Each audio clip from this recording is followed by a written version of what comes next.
N64 secret screen exposed. Coming up with original concepts and ideas is no easy feat, but for Dane Galden, inventor of the game handler joystick and assorted other gaming gizmos and gadgets, inventing innovative peripherals is a piece of cake. Finding a good corporate partner to work with him on his ideas has been more of a challenge. Galden recently showed us his latest creation, a mini screen that plugs into the port on the bottom of the N64 controller and will allow you to select plays in sports games, all the while hiding your strategy from your opponents. This idea goes back to the game handler days, my NES, Super NES days. That's when I came up with the concept, but I had to wait until the processors became more sophisticated and could do multitasking, Galden said. I may do it for the PlayStation, but Nintendo had the built-in port on their controller. They have the 8-bit bus on the bottom of their controllers for their memory cards. The screen on your controller is so you can see the information privately. Galden is hoping to sell his device for around $20 or get it packed in as an added value item with a sports title. According to Galden, his brother used to cheat at football. He only did it during big games. He would sneak a peek as I picked my play. That's how I came up with the idea. You have your own screen right in front of you and cheaters' eyes won't be able to wander. This device allows you to pick your plays in complete privacy. It's not only good for sports games, but strategy games as well. This super secret screen will guard against wandering eyes. Hey everybody, welcome back to the Hard4Games channel. I'm Tony, and in case you haven't guessed, we are covering the secret screen for the N64, a never-released peripheral that had potential, but ultimately just ended up in legal and patent hell. So the N64 secret screen was the brainchild of Dane Galden. He was the inventor of the game handler peripheral for the Nintendo Entertainment System. It was a third-party motion controller for the NES. Actually utilized little mercury switches internally in the controller to understand the gamer's motion inputs. Obviously, this was very rudimentary motion control, but for the time, it was considered somewhat advanced. Now, according to Dane, the secret screen has its origins in an unreleased peripheral for the game handler called the cockpit viewer. And although I can't really tell from the image, it looks less like a screen and more like, I guess, like a radar dish or something to that effect. Either way, he had wanted to do an in-controller screen since the 80s, but due to tech, had to wait until the late 90s. So let's go ahead and take a look at this thing. Now, the prototype is both very bulky and also very fragile simultaneously. When Shane had received it, it had been previously broken, and the owner before him had pieced it back together. As you can see, this tape is from that.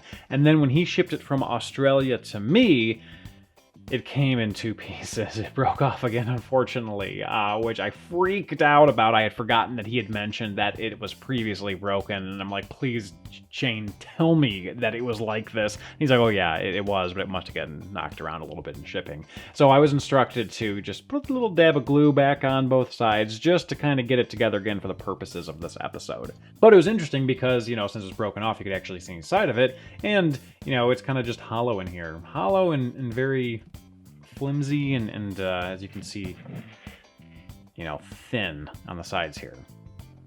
But hey, you know, it's a prototype, and prototypes just need to get the job done and not be perfectly constructed. So anyways, it connects over here on the top with these little like hooked arms, as you can see, and it also connects on the bottom with these little hooks right here, right where the memory pack goes. But I'm actually afraid to connect them both simultaneously because I had tried to do so and it seemed to put a lot of pressure on these arms again. And I was afraid that it was going to break. So if you see this thing kind of wiggle around a little bit, that's intentional because I don't have it hooked up to both sides simultaneously. I wanted to literally give it wiggle room so it wouldn't snap again. As you can see here, the bottom is actually connected via a ribbon cable into this controller, and therefore this unit requires this exact controller to function. Now, obviously, if it would have made it to retail, this would have been a standalone unit, and it wouldn't require a specific controller. So anyways, you turn on the N64, and then the Game Boy, or I should say the secret screen, boots up. Now, obviously, this is utilizing a Game Boy screen, but it actually has the innards of a Game Boy as well. It's basically a Game Boy that's been repurposed and connected to an N64 controller. So in a way, Dane had just sort of cannibalized Nintendo's own parts and then tried licensing the product back to them. I mean, which is kind of crazy, but you know, obviously if this would have made it to retail, been accepted by Nintendo, etc., it would have been more proprietary than that. So in this state, the secret screen has a few limited features. I'd say they're demos, but they're really less than demos. They're more so proof of concept images that have been programmed into the unit. So first off, we have a world map that's reminiscent of a strategy game. It says N64 Battlefield Domination Map Strategy. And if we press this loosely connected button here, we get football plays.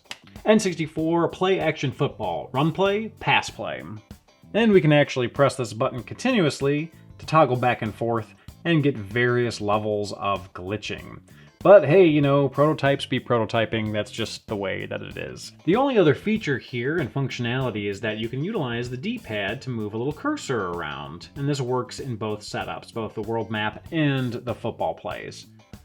Get that beautiful Game Boy ghosting here. Now, of course, if this went to retail, there would be games designed with this in mind, so the functionality would be broader. So, you know, this is all that the unit can do, but not all that it was intended to do. So Dane demoed the unit back in early 1997 to Nintendo of America. They showed some initial interest and sent it off to Japan for approval from the headquarters, but they sent it back and said that they needed to see the unit functioning with an actual N64 game before they could grant any sort of license. They then suggested that he contact a third-party developer in order to do this. So he demoed the unit to Acclaim, EA, and Midway, emphasizing the unit for use in sports titles, specifically football. Everyone he approached, according to him, showed some degree of interest, but ultimately, as you are aware, there were no commitments and nothing came to fruition. So, for publicity, Dane turned to a friend who was the editor at EGM, Electronic Gaming Monthly, to publish a short preview of the hardware. The article was published in September of 1997. However, according to Dane, this was the hardware's downfall. Because what appeared above it was an article highlighting Sega's new console, what would become the Dreamcast. Now, according to Dane in an interview in Nintendo Age's E-Magazine, the idea was copied, read stolen from him, and implemented by Sega in their VMU, which was publicly revealed in July of 1998. But the coolest add-on is the best one that was copied from me without getting a dime for it. And I have the magazine write-ups and plane tickets to prove the idea came from me. But the patent service screwed up and the application couldn't be saved even after spending untold thousands of dollars. A bit later in the interview, he says, as luck, or bad luck, would have it, the blurb about the secret screen appeared on the same page as rumors about Sega's new Katana system, which would later become the Dreamcast. I'm sure that the developers of the Sega machine saw their write-up and couldn't miss mine right below it. Many months later, Dreamcast is unveiled with a VMU unit, which is exactly the concept of my secret screen. Even the press release echoed the article about me and the secret screen. So did Sega steal the concept behind the secret screen and implement it into the VMU? Evidence suggests no, but we'll get into that in a second. Now, the unveiling of the Dreamcast VMU lit a fire under Dane to actually get the secret screen patented. And I'm not a patent expert, but our understanding is that basically he had 12 months from publicly unveiling it to get the patent finalized. However, the patent was rejected on a few grounds. One, lack of specificity and clarity. Dane applied for the patent by himself and lacked important details to distinguish it. Secondly, a screen within a controller was already produced by Optech for the Sega Saturn. Now, despite his device being an add-on screen versus a built-in screen, this was enough to solidify the rejection.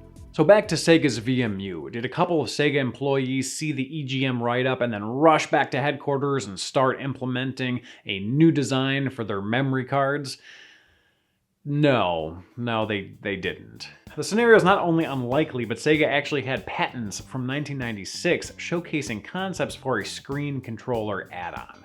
In 1999, Sega would also show off some of their preliminary VMU concepts in articles within Dreamcast magazine in Japan. One of these images showcased an early VMU mounted inside of a modified Saturn 3D controller.